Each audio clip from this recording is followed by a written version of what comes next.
प्यारे बच्चों, बहुत बहुत स्वागत आपका। हम लोग डिफरेंशियबिलिटी फिनिश किया है हम लोगों ने अभी प्रीवियस लेक्चर में ही। उसमें कुछ क्वेश्चंस हमने छोड़ दिए थे, कहा था बहुत ही आसान है और आई होप आपने लगा भी लिया होगा, क्योंकि पैटर्न सबके सेम थे, कुछ अलग नहीं करना था। एक भी दो सवाल अगर आपने लगा लिया बढ़िया से तो आपको उस टाइप के सारे ही क्वेश्चंस लग जाया करेंगे, कोई समस्या नहीं होगी। ठीक है, तो अभी तक हम लोगों ने जो फिनिश किया है पहले उसको एक बार हम लोग देख लेते हैं कि क्या क्या हमारा फिनिश हो गया है। इसके बाद क्या शुरू करना है उसकी भी बात हम लोग करते हैं। सबसे पहले बच्चों जो हम लोगों ने पढ़ा वो क्या है, रिलेशन एंड फंक्शन, जो आपके मैथमेटिक्स का बेसिक है, मतलब ये आना ही चाहिए। Function is a very important part of your mathematics paper. तो रिलेशन और फंक्शन हम लोगों ने बढ़िया से बाकायदे बहुत सारे क्वेश्चन के साथ, कंसेप्ट के साथ अच्छे से ख़त्म किया। रिलेशन फंक्शन पे हमने ज़्यादा फोकस किया, जबकि फंक्शन जो है आपके बोर्ड के सिलेबस के हिसाब से ज़्यादा नहीं है, बट ये किसी भी कम्पिटिटिव एग्ज़ाम्स में इससे ज़्यादा इसका वेटेज होता है, क्योंकि जितने भी चैप्टर्स आप पढ़ेंगे सभी फंक्शंस के लिए ही पढ़ते हैं, सभी फंक्शंस से ही रिलेटेड है। इसीलिए इस पर हमने कुछ ज़्यादा ही वीडियोस, कुछ ज़्यादा ही लेक्चर करवा दिए हैं, जो कि आपके लिए, आपके आने वाले समय के लिए बेनिफिशियल होगा। ठीक, तो रिलेशन और फंक्शन फिनिश किया। इसके बाद हम लोगों ने कंटिन्यूटी पे जंप कर दिया। ठीक, हमने कंटिन्यूटी फिनिश की बढ़िया से। हमने इन्वर्स ट्रिग्नोमेट्रिक फंक्शंस फिनिश की, हालांकि इसको हमने दूसरे नंबर पर किया था, इसको तीसरे नंबर पर किया था। इन्वर्स ट्राइगोनोमेट्रिक फंक्शन,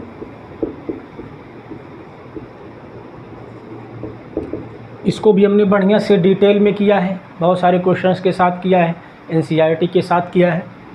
और जो चौथा अभी हम लोगों ने फिनिश किया वो है डिफरेंशियबिलिटी। ठीक है, डिफरेंशियबिलिटी। ये चार चैप्टर्स जो कि आपके फर्स्ट बुक के मेजर पोर्शन है उसको हम लोगों ने ख़त्म कर लिया। अब जो फर्स्ट बुक में 2-3 चैप्टर्स बचे हैं, अगर उनकी हम लोग बात करें तो कौन कौन सा बचा हुआ है अभी जो हमें फर्स्ट बुक में पढ़नी है, इसी से रिलेटेड है एप्लीकेशन ऑफ डेरिवेटिव, ये बचा हुआ है जिसको हम लोग आज शुरू कर देंगे, जो कि बहुत ही इम्पॉर्टेंट और थोड़ा सा आपके लिए कठिन हो सकता है, लेकिन ध्यान से करेंगे तो उतना कठिन नहीं होगा आपके लिए। बस जितना बताया जाए आप उसको रिवीजन करते जाइए। एप्लीकेशन ऑफ डेरिवेटिव बचा हुआ है, और दो बहुत आसान चैप्टर्स जिनको लोग सबसे पहले पढ़ाते हैं, हमने नहीं पढ़ाया सबसे पहले, बाद में हम लोग पढ़ेंगे एप्लीकेशन ऑफ डेरिवेटिव के बाद। Matrices and determinant. ठीक है, दोनों चैप्टर्स एक साथ ही चलते हैं, इनको हम एक ही चैप्टर कह सकते हैं। ये दो, वो तीन, उसको एक ही कहिए, एक और दो चैप्टर्स बचे हुए हैं फर्स्ट बुक में। ठीक है, जो कि ज़्यादा दिन के नहीं हैं, जो ज़्यादा टाइम लगना है वो इसमें लगना है, क्योंकि इसमें 3-4 टॉपिक्स हैं। ठीक, अभी बात करेंगे क्या है। इसको फिनिश करने के बाद इसको भी हम लोग तेज़ी से ख़त्म करेंगे। क्लियर है? तो मैक्सिमम से अगर फर्स्ट बुक ख़त्म होने में आपका समय बचा है तो मान लीजिए कि इसको बहुत डिटेल में हम लोग चलेंगे, तो ऐसे ही 25-30 मिनट के 10 लेक्चर में हम लोग इसको निपटा लेंगे ना, बढ़िया से, बहुत अच्छे लेवल के क्वेश्चंस करके एनसीईआरटी के अलावा भी। और इसको भी हम लोग प्रयास ये करेंगे कि 5 से 7 लेक्चर में, ऐसे 30 से 35 मिनट के लेक्चर में 5 से 7 में मैट्रिक्स और डिटर्मिनेंट भी फिनिश कर ले। मैट्रिक्स डिटर्मिनेंट भी बहुत इंपॉर्टेंट है कम्पिटिटिव पॉइंट ऑफ व्यू से। यहाँ से क्वेश्चंस हर एक प्रकार के एंट्रेंस एग्ज़ाम में, जहाँ भी आपके मैथमेटिक्स है सिलेबस में, इंटर की मैथमेटिक्स है, वहाँ पर मैट्रिक्स और डिटर्मिनेंट ज़रूर होगा। और अच्छे क्वेश्चंस आते हैं डिटर्मिनेंट के, जो कि प्रॉपर्टीज़ पर डिपेंड होते हैं। ठीक है, तो besides your syllabus of board examination में वो है या नहीं है उसको आप केयर नहीं करेंगे, आप पूरा सीखेंगे। फिर जब एग्ज़ाम आएगा तो आप छांट के अपना पढ़ लेंगे, लेकिन सीखना ज़रूर है, क्योंकि यहाँ नहीं सीखेंगे तो गड़बड़ा जाएगा, फिर वो आपकी कमज़ोरी बनी ही रह जाएगी, वो उसकी भरपाई नहीं हो पाएगी, आप आगे कितना भी पढ़ते जाएंगे। ठीक है। तो हर चीज़ आपको यहाँ पर बताई जाएगी। फिर एग्ज़ाम पॉइंट ऑफ व्यू से आप अपने अकॉर्डिंग, सिलेबस के अकॉर्डिंग चीज़ों को कर्टेल करके पढ़िएगा, बट एग्ज़ाम टाइम पे, अभी से नहीं, ठीक। अभी से आप प्रयास करिए कि जो मिल रहा है सब पूरा बढ़िया से सीख लिया जाए बिना कुछ छोड़े हुए। तो 10 लेक्चर ये और 7-8 लेक्चर वो, तो 18 से 20 लेक्चर में अगर मोटा मोटी हम पकड़ लें, 20 लेक्चर में, ठीक, आपका फर्स्ट बुक और बचा हुआ है, जिसका पहला लेक्चर आज हम लोग अभी रिकॉर्ड कर ही लेंगे। और ये फर्स्ट बुक इस तरह से आपकी कंप्लीट हो जाएगी। तो अब ज़्यादातर देखिए, ज़्यादा सिलेबस होते जाने से ये कठिनाई टीचर के लिए नहीं होती, आपके लिए होने लगती है, क्योंकि अब नंबर ऑफ़ चैप्टर्स आपके पास ज़्यादा सोल्यूशन मिल गया आपको। अब ज़्यादा चैप्टर्स आपके लिए रिवीजन के लिए हो गए। इसीलिए कहा जाता है कि साथ पढ़ते चलिए। साथ पढ़ते चलने से कि कितना भी चैप्टर हो जाता है बोझ नहीं लगता। वो लगता है हाँ ये तो पढ़ा है, चलो 10 मिनट रिवाइज में लगेगा, ये पढ़ा है 15 मिनट रिवाइज में लगेगा। लेकिन जब पढ़ते ही नहीं है, पाइलअप होता चला जाता है, तो अरे इतना पढ़ना है, और इतना इतना कहते कहते सोचते सोचते जो तो पहले तो समय ख़राब किया ना पढ़ के, उसके बाद उससे ज़्यादा समय उसको सोचने में बर्बाद हो जाता है कि अरे इतना है कैसे पढ़ेंगे। जबकि सोचने के अलावा अगर पढ़ने बैठ जाए तो हो सकता है वो ख़त्म हो जाए ना। तो स्मार्टली आपको काम करना है, घबराना नहीं है। जो इन्होंने नहीं पढ़ा है तो बहुत नहीं घबराना है, बस सोचने के अलावा वो पढ़ना शुरू करें। बैठ के सोचें ना कि कुछ नहीं किया, कैसे होगा सर, कैप्सूल कोर्स, कुछ ट्रिक बताइए, कुछ एकदम वेरी इंपॉर्टेंट बता दीजिए जो सीधा एग्ज़ाम में आएगा। इन सब चक्करों में मत पड़िएगा, ठीक है। जहाँ से भी आप जब से भी शुरू करेंगे तो इतना बड़ा सिलेबस बोर्ड का है ही नहीं कि आप ख़त्म न कर पाएँ। ऐसा भी हो सकता है कि आप चाहें तो 2 दिन 4 दिन में अगर बढ़िया से लग जाए तो ख़त्म हो जाए, लेकिन लगना पड़ेगा, ठीक। क्योंकि कंटेंट्स आपके पास बहुत अवेलेबल हैं। कोई ये बहाना नहीं बना सकता कि कंटेंट ही नहीं है, क्या पढ़ना है पता ही नहीं है। इतने प्लेटफॉर्म्स हैं, इतने कंटेंट हैं कि बस अगर आपके अंदर इच्छा हो करने की तो आपको बहुत ही अच्छे अच्छे कंटेंट लेवल के मिल जाएंगे। काफ़ी सारे प्लेटफॉर्म्स हैं, ठीक है। तो जो भी पढ़ाया जा रहा है आप साथ चलेंगे तो चीज़ें आसान होगी। कर सब लेंगे, ऐसा नहीं कहा जा रहा है कि कोई कर नहीं पाएगा, कर आप सब लेंगे। लेकिन वही बात है कि जब साथ चलेंगे तो चीज़ें आसानी से होंगी, और मनमानी चलेंगे तो चीज़ें वो होंगी वही कठिन हो जाएगा, आपके लिए ट्रबल हो जाएगा, ठीक। चलिए अब हम बात करते हैं जो हमें स्टार्ट करना है अगला chapter, application of derivative. Application of derivative का इतना मतलब हुआ कि जो डिफरेंशियबिलिटी हमने सीखी है, हमने जो फंक्शन का डेरिवेटिव निकालना सीखा है, उसको हम कहीं पर अप्लाई करना चाहते हैं। और अप्लाई कहाँ होगा? जहाँ प्रॉब्लम्स होंगी, सही भाई। ये जो डेरिवेटिव पढ़ा है इसका कहीं एप्लीकेशन भी तो होना चाहिए कि बस ऐसे ही पढ़ लिया, बेवजह का पढ़ लिया, सिलेबस में डाल दिया गया है, कोई यूज़ नहीं, ऐसा नहीं। डेली लाइफ में बहुत सारे प्रॉब्लम्स क्रिएट होते हैं। जैसे मान लीजिए अभी मैं कहूँ कि हमारे पास एक बलून है, ठीक, फुला कर दिया गया है। मान लीजिए इसका रेडियस 3 सेंटीमीटर है, कुछ भी ले ले, r सेंटीमीटर है, ठीक।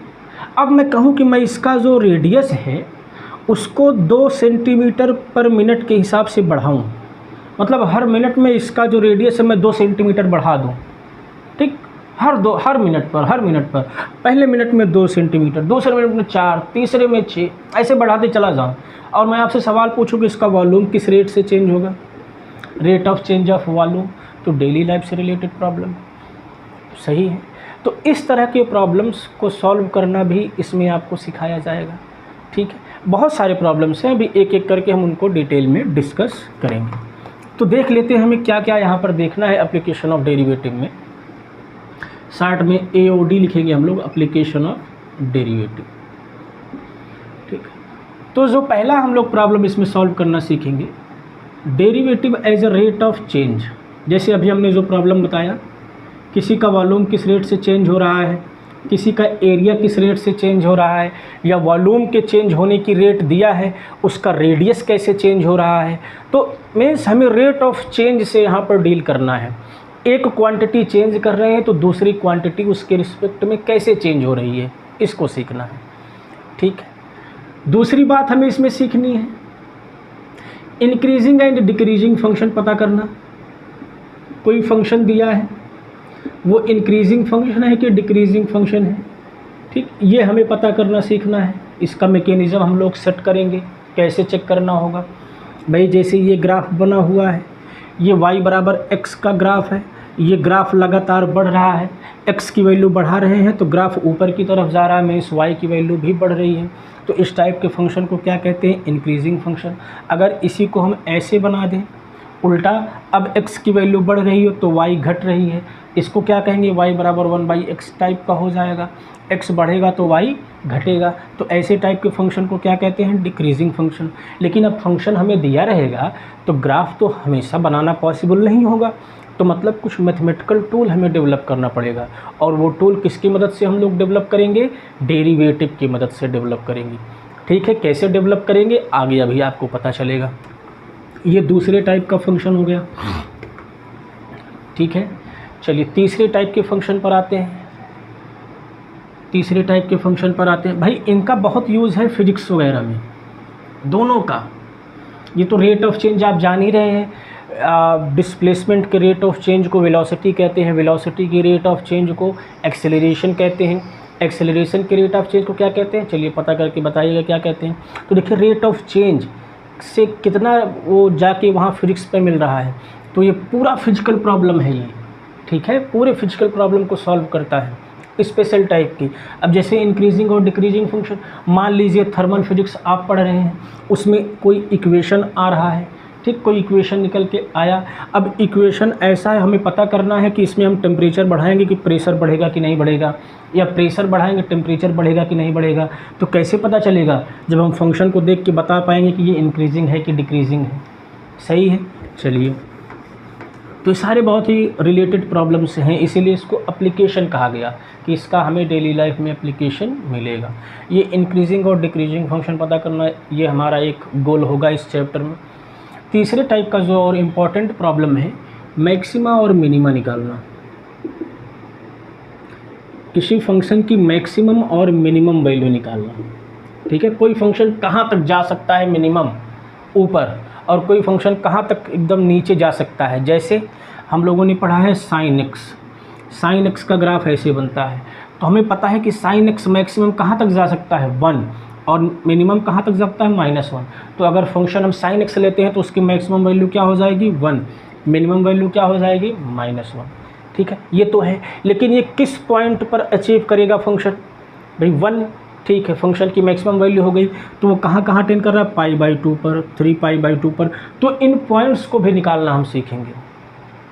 ठीक है, कि फंक्शन किस किस पॉइंट पर मैक्सिमम वैल्यू लेगा, कहाँ कहाँ पर मिनिमम वैल्यू लेगा, या ऐसे भी पॉइंट हम निकालना सीखेंगे जहाँ पर ना तो फंक्शन मैक्सिमम वैल्यू लेगा ना तो मिनिमम वैल्यू लेगा, कोई बीच की वैल्यू लेगा। जैसे यहाँ पर अगर हम ले लें, ना ही ये मैक्सिमम है ना ही ये मिनिमम है, ठीक है, पाई पर।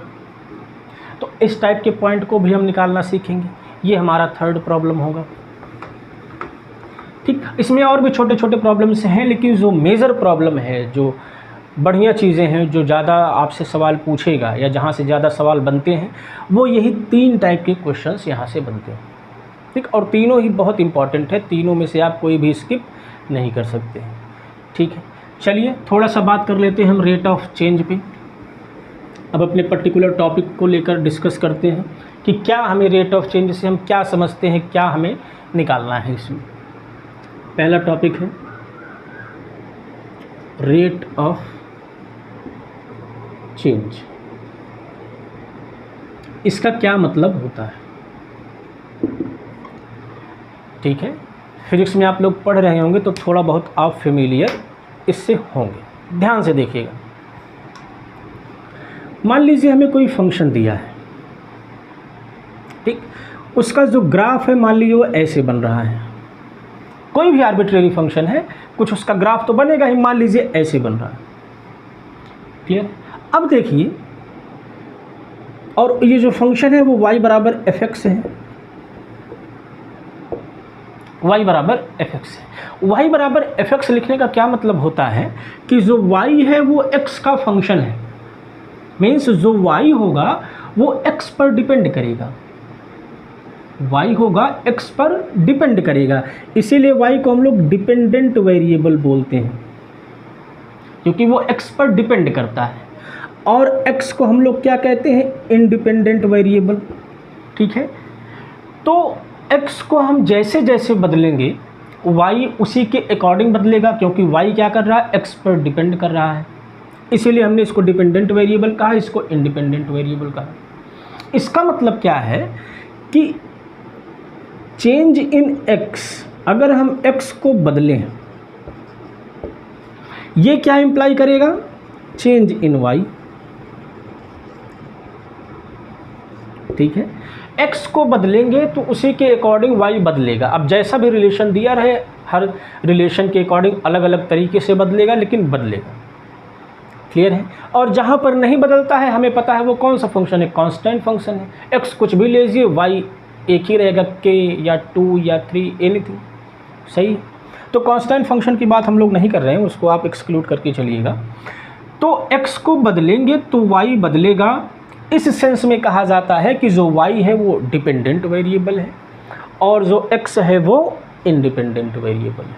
अब ध्यान से देखिएगा, मान लीजिए हमने x को x1 से x1 प्लस dx तक लेके आए, या x मान लीजिए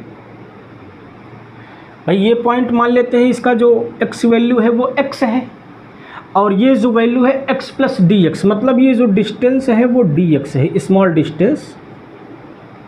ठीक, और मानते हैं कि x से x प्लस dx आने में y की जो वैल्यू है y से y प्लस dy हो गई। ठीक है, मतलब क्या हुआ कि x वाली क्वांटिटी में हम dx अगर चेंज कर रहे हैं तो y कितना बदल रहा है, dy। y में कितना चेंज हो रहा है, dy। तो dy बाई dx, और यही क्या होता है, डेरिवेटिव होता है फंक्शन y का। ठीक है, तो ये y के चेंज को मेज़र कर रहा है कि y कैसे बदल रहा है अगर x में जो चेंज है वो dx है। ठीक, इसीलिए dy बाई dx को हम कैसे देखते हैं, रेट ऑफ चेंज। अब ये क्या रिप्रेजेंट कर रहा है, rate of change, rate of change in y में चेंज को मेजर कर रहा है, और किसके रिस्पेक्ट में, विद रिस्पेक्ट टू x, क्योंकि x के रिस्पेक्ट में हम मेज़र करेंगे ना, x बदलेंगे उसके अकॉर्डिंग y में हम चेंज को मेज़र कर रहे हैं। इसीलिए dy बाई dx को क्या कहते हैं, dy बाई dx का जो ज्योमेट्रिकल है meaning, rate of change in y with respect to x, means x में चेंज करने पर y में जो चेंज होगा वो कैसे पता चलेगा, फंक्शन को डिफ्रेंशिएट करके पता चलेगा, dy बाई dx निकाल के पता चलेगा। क्लियर है? आई होप ये चीज़ आपको क्लियर हो गई होगी। बहुत स्ट्रेस नहीं लेना है, आराम से समझना है। नहीं भी समझ में आता है तो घबराना नहीं है, छोड़ देना है, क्योंकि सवाल लगाना तो हम आपको सिखा ही देंगे। थोड़ा कॉन्सेप्ट देने का प्रयास किया जा रहा है, तो घबराना नहीं, एकदम खुले दिमाग से सोचना है, खुले दिमाग से, फ्री माइंड। तो ये चीज़ आई होप आपको समझ में आ गई होगी। dy बाई dx का मतलब क्या होता है कि y में चेंज कैसे हो रहा है अगर हम x को चेंज कर रहे हैं, बस इतना सा मतलब। देखिए यहाँ से एक चीज़ आपको मैं और बताऊँगा। अगर हम क्या करें, यहाँ पर एक ट्रायंगल बना लें, ये नियरली बहुत स्मॉल डिस्टेंस है तो इसको हम एकदम सीधा मान सकते हैं, और मान लेते हैं ये एंगल थीटा है। ठीक, ऐसा बना सकते हैं ट्रायंगल।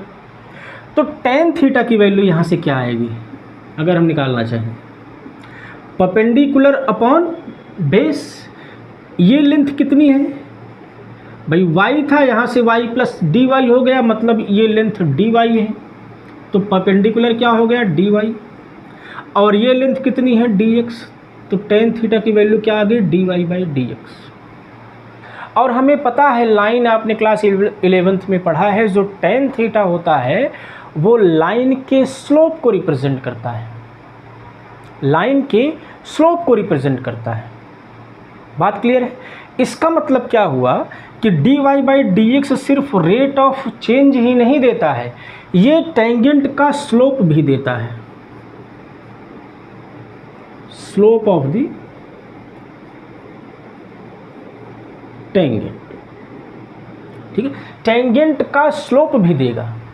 मीन्स अगर हमें कोई कर्व y बराबर fx दिया है, ठीक है, कर्व है, इसके हर एक पॉइंट पर टेंजेंट मिलेगा, तो अगर टेंजेंट का स्लोप पूछा जाता है किसी पॉइंट पर, मान लीजिए पॉइंट x1 y1 पर, कोई पॉइंट है इस कर्व पे x1 y1, तो अगर इस कर्व के इस पॉइंट पर टेंजेंट का स्लोप पूछा जाता है तो आप tan थीटा बराबर क्या निकालेंगे, dy बाई dx, यही क्या होगा, स्लोप होगा।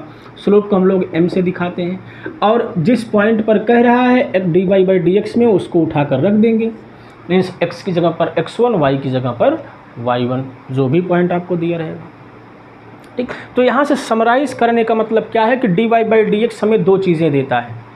पहली जानकारी जो dy बाई dx देता है, अगर फंक्शन y बराबर fx हमें दे रखा है और हमने इसका डेरिवेटिव निकाला, तो इसका मतलब हमने क्या निकाला, कुछ मतलब होना चाहिए डेरिवेटिव निकालने का। तो इसका पहला मतलब क्या होता है कि y जो फंक्शन है वो x के साथ कैसे चेंज हो रहा है, ये हम पता करते हैं। ठीक, दूसरी बात जो इम्पॉर्टेंट है कि कर्व के किसी पॉइंट पर हम dy बाई dx निकाल के ये पता करते हैं कि उस पॉइंट पर जो टेंजेंट हम बनाएंगे उसका स्लोप क्या होगा, टेंजेंट का स्लोप क्या होगा। बात क्लियर है? तो ये दो चीज़ें आप एकदम से जहन में बैठा लीजिए। फंक्शन दिया है, डिफ्रेंशिएट करने पर क्या मिलेगा, रेट ऑफ चेंज मिलेगा, और क्या मिलेगा, स्लोप मिलेगा। इन्हीं दो टूल्स से हम पूरा एप्लीकेशन ऑफ डेरिवेटिव पढ़ेंगे। सारी चीज़ें इसी पर डिपेंडेंट है, dy बाई dx पर। ठीक है, चलिए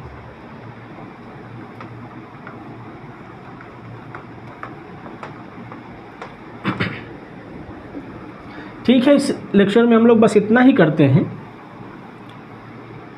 थोड़ा सा ओवरव्यू देना था बस हमें, इसमें बहुत स्टार्ट हम लोग नहीं किए हैं। बाकी जो एक्सरसाइजेज हैं, पहले एक्सरसाइज एप्लीकेशन ऑफ डेरिवेटिव का रेट ऑफ चेंज पर डिपेंड है, और रेट ऑफ चेंज पर डिपेंड है, एक ही दिन का छोटा है। कल से हम लोग स्टार्ट कर लेंगे।